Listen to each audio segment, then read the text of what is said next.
Wala raw special treatment kay dating Negros Oriental 3rd District Representative Arnie Teves sa NBI Detention Facility sa New Bilibid Prison sa Muntinlupa, ayon sa kanyang abogado. Sabi ni Atty. Ferdinand Topacio, magkakaroon ng kasama si Teves sa detention cell, gagamit ng common toilet at ventilador. Unang sinabi ni NBI Director Jaime Santiago na hiniwalay muna si Teves sa ibang detainee para masanay siya sa kulungan. Mananatili si Teves sa NBI Detention Facility hanggat walang commitment order mula sa korte.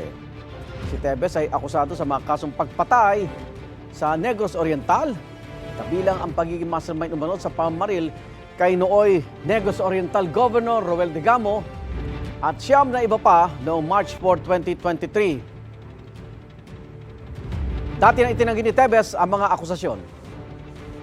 Igan, mauna ka sa mga balita, mag-subscribe na sa GMA Integrated News sa YouTube para sa iba't ibang ulat sa ating bansa.